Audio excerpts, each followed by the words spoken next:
Assalomu alaykum muhtaram O'zbekiston Xalq Prezidenti Shavkat Miromonovich Mirziyoyev janoblari.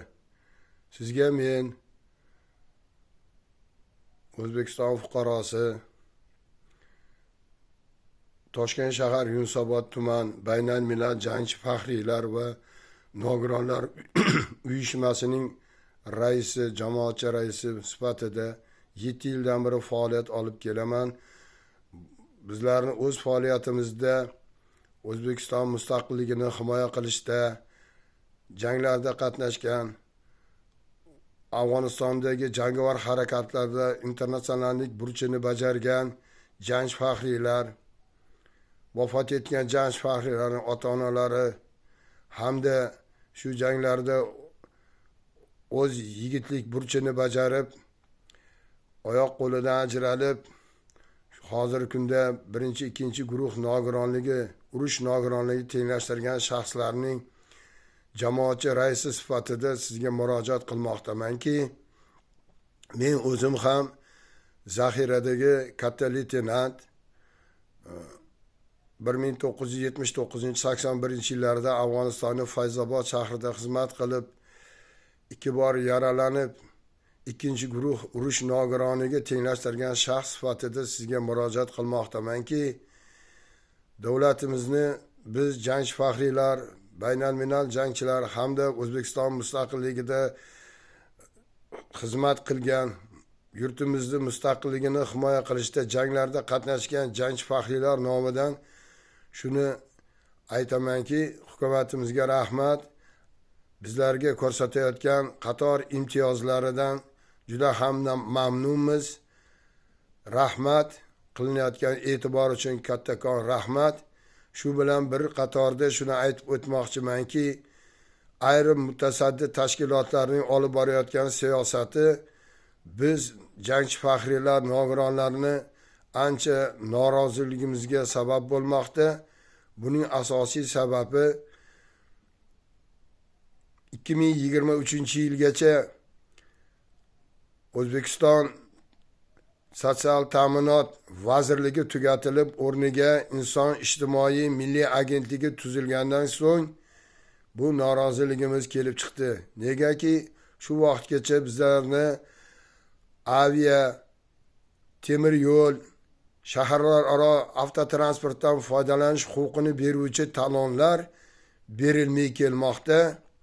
Buni sababini so'raganimizda, talon o'rniga sizlarga endi ID kartaga sizlarning barcha ma'lumotlaringiz kirgizilib, sizlar endi talonlarsiz aviakassalarda, temir yo'l kassalarida bilet olishingiz mumkin bo'ladi deb bizlarga 1,5 yildan beri va'dalar berib kelishmoqda. Shu orasida bizlar o'z huquqimizdan foydalana olmay, ya'niki boshqa shaharlardagi klinik kasalxonalar yoki bo'lmasa davolash maskanlariga borishga yo'l kiralarda qiynalib ancha azobda qoldik. Men shuni aytmoqchimanki, qat'iyat bilan axir bu ID kartaga kirilgan ma'lumotlar faqat O'zbekiston hududidagina amal qiladi. Xalqaro davlatlar chegaralardan o'tayotganda ID kartalar hujjat hisoblanmaydi. Bu MDH davlatlarida faqatgina chetga chiqish pasporti bilangina bo'ladi. Unda bizlarga talon bilan birga qo'shilib guvohnoma kerak bo'ladi. Ya'niki urush qatnashchisining guvohnomasi hamda nogironligi bor urush qatnashchisini hujjatisiz bu biletlardan, bu o'z huquqlarimizdan foydalana olmay, bu biletlarni ola olmaymiz-ku. Shu to'g'risida biz ma'lumot beryapmiz. Ular bizlarning fikrimizni, biz aytayotgan ma'lumotlarini o'rganib chiqmasdan yuqori tashkilotlar, ya'niki Mudofaa vazirligi hamda O'zbekiston Inson ijtimoiy milliy agentligi bu ishlarga panja ostidan qarab, bizlarni aytgan gaplarimizga umuman quloq solishmayapti va shu ID kartani chiqaramiz deyapti. Axir bu milliardlab davlatimizni pullari sarflangan narsa O'zbekiston hududidan chetda o'tmasligini bila turib aytsak ham, hay bo'lmaydi bu. Mana xalqaro hujjatlar bo'yicha faqatgina talon va urush qatnashishi yoki nogironligi degan guvohnoma bilan bilet beriladi degan gapimizga quloq solishmayapti. Bizlar 1,5 yil davomida O'zbekistonning turli hududidan xatlar bilan murojaat qilmoqdamiz O'zbekiston prezidentining virtual qabulxonasiga, lekin hayronmizki, bu qabulxonadagi o'tirgan mutasaddilar o'z vazifasiga juda ham suiqonlik bilan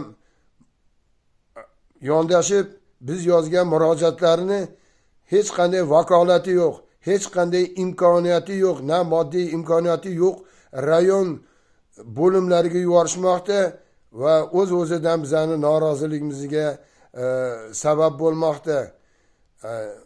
Hurmatli prezident, mana shu masalada o'zingiz O'zbekiston xalqining konstitutsion huquqlarini himoya qilish eng bosh garanti sifatida sizga murojaat qilmoqdamiz, sizga umid bilan qaramoqdamiz. Biza o'z xalqimizga, o'z prezidentimizga sodiq bo'lib qolamiz. Qasamyod bir marta beriladi. Biz shu O'zbekiston xalqi uchun, O'zbekistonning tinchligi, farovonligi uchun doimo hali ham xizmatdamiz. Yurtimizda olib borayotgan ishlarimiz hammaga ma'lum. Maktablarda, oliy o'quv yurtlarida, harbiy qismlarida borib vatanparvarlik haqidagi uchrashuvlar, 3 avlod uchrashuvlarida doimo qatnashamiz. Yoshlarimizni vatanga sevishga, vatanga bo'lgan muhabbatini oxirgi tomchi qoni qolguncha xizmat qilish haqidagi uchrashuvlarni o'tkazamiz. Bizlar bundan mamnunmiz, chunki biz shu xalqning farzandimiz.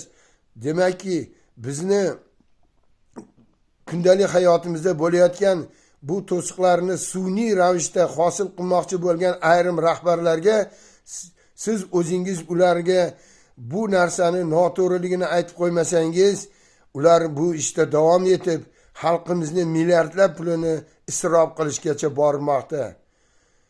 Sizda umid bilan aytamizki, o'rtoq janob prezident, bu xalq, bu yurt uchun doimo xizmatga tayyormiz. Mana shu xizmatimizga labbay deb javob berib, bugungi masalalarni yechishda bizga yordam berasiz degan umiddamiz. Sog' bo'ling, salomat bo'ling. Butun O'zbekiston xalqiga mana shunday hozirgi kunda xalqimiz katta shodlik bilan kutayotgan 9-may xotira va qadrlash kuni, buyuk g'alabani nishonlash kunida biz jangchi faxriylar, keksa avlodni ham ishonchini oqlab, ularni bu bayram oldida bir quvonch baxsh etasiz degan umiddamiz. Sog' bo'ling, salomat bo'ling, omon bo'ling.